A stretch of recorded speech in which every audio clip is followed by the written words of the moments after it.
পাকিস্তানের বিপক্ষে পয়েন্ট ভাগাভাগিতে শুরু বাংলাদেশের। দেখুন, কিক অফের পরেই মিলল গোলের সুযোগ, পারল না বাংলাদেশ। গোলের পরিষ্কার সুযোগ প্রথমার্ধে এলো আরও একবার। এবারও ফিনিশিংয়ের দুর্বলতায় এগিয়ে যাওয়া হলো না লাল সবুজের জার্সিদারিদের।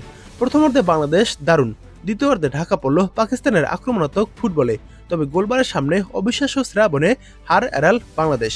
সোমবার মালদ্বীপে শুরু হওয়া চার জাতীয় ফুটবল টুর্নামেন্টে পাকিস্তানের বিপক্ষে গোলশূন্য ড্র করেছে মারফুল হকের দল। দুর্দান্ত পারফরমেন্সে ম্যাচ সেরা হয়েছে মেহেদী হাসান শ্রাবণ। টুর্নামেন্টে এটি ছিল বাংলাদেশের প্রথম ম্যাচ। এদিন খেলা শুরুর প্রথম মিনিটেই গোল পেতে পারত বাংলাদেশ, কিন্তু ডান দিক থেকে নাজমুল হুদা ফয়সালের ক্রসে ছোট বক্সে সৌরভ দেওয়ান টোকা দিল, বল চলে যায় পোস্টের একটু উপর দিয়ে।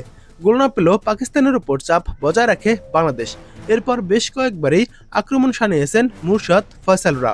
বল পজিশনও ধরে রেখেছে বাংলাদেশের যুবারা। তবে 21তম মিনিটে ভালো একটা আক্রমণ নিয়ে বাংলাদেশের বিপদসীমায় ঢুকে পড়েন পাকিস্তানের অতীশ জান মোহাম্মদ। কিন্তু ডান পোস্টের কোণা থেকে তার কাটব্যাক আলী আকবর খানের কাছে পৌঁছানোর আগেই ঝাঁপিয়ে বল নাগালে নেন গোলকিপার শ্রাবণ। পাকিস্তানের ওই আক্রমণে 7 মিনিট পর আরও একবার গোল মিস করে বাংলাদেশ।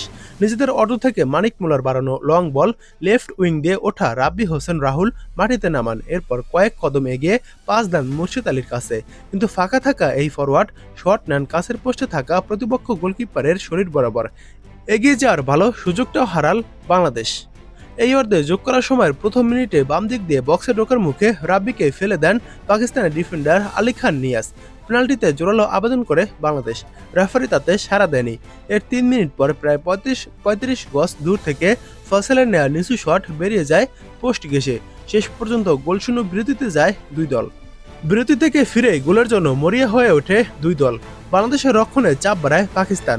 আক্রমণ প্রতি আক্রমণে ম্যাচ জমে ওঠে। দুই দলের খেলোয়াড়দের মধ্যে যুদ্ধাংদেহী ভাব দেখা যায় এ সময়। মিরাজুলকে ধাক্কা মেরে কাট দেখেন আবদুল্লাহ ইকবাল। ওই ঘটনার রেশে কিনে 61তম মিনিটে বাংলাদেশ অধিনায়ক মঞ্জুরুর রহমানকে পুশ করে সরাসরি লাল কার্ড দেখেন পাকিস্তানি ডিফেন্ডার সৈয়দ আবদুল্লাহ শাহ। খানিক পর অবশ্য লাল কার্ড তুলে হলুদ কার্ড দেখান রেফারি। তেতে থাকা পাকিস্তান প্রায় এগিয়ে গিয়েছিল 66তম মিনিটে। গোলমুখের সামনে আলী হায়দার শাহের সাইড বলি জাল খুঁজে এনেছিল। শেষ মুহূর্তে লাফিয়ে উঠে কর্নারের বিনিময়ে ফিস্ট করেন শ্রাবণ। এ সময় টানা কয়েকটা আক্রমণ শানায় পাকিস্তান। প্রতিপক্ষের কঠিন চাপ সামলে বাংলাদেশও বেশ কিছু আক্রমণ শানায়। 79তম মিনিটে গোলের ভালো সুযোগও আসে। এবার আবদুল্লাহ ওমর দূরের পোস্টে শট না নিয়ে তিনি তাড়াতাড়ি ক্রস বাড়ান, যদিও পাকিস্তানের এক ডিফেন্ডার এসে বল ক্লিয়ার করেন। পরের মিনিটে আরও একবার বাংলাদেশের এই ফরওয়ার্ড তালগোল পাকিয়ে ফেলেন বক্সে ঢুকে। 82তম মিনিটে আরও একবার বাংলাদেশকে বাঁচান শ্রাবণ। পাকিস্তানের উইঙ্গার হায়দার শাহর দূরপাল্লার শট অন টার্গেটেই ছিল। বাংলাদেশের গোলকিপার ফিস্ট করে বিপদমুক্ত করেন। যোগ করার সময়ের দ্বিতীয় মিনিটে বাংলাদেশের ডিফেন্ডারদের সম্মিলিত প্রচেষ্টায় ভালো সুযোগ পেয়েও গোল করতে পারেনি পাকিস্তান। 3 মিনিট পর ফাহিম হামিদদের গতিময় শট কর্নারের বিনিময়ে ফিস্ট করেন বাংলাদেশ গোলকিপার। শেষ পর্যন্ত গোলশূন্য ড্র নিয়ে মাঠ ছাড়ে দুই দল। বাংলাদেশ অলিম্পিক দল অথবা অনূর্ধ্ব 23 দল খেললেও পাকিস্তান খেলেছে তাদের ন্যাশনাল টিম অর্থাৎ জাতীয় দল, এবং মালদ্বীপও তাদের ন্যাশনাল টিম নিয়ে এই টুর্নামেন্ট খেলতে আছে, এবং আফগানিস্তানও তাদের ন্যাশনাল টিম নিয়ে খেলতেছে।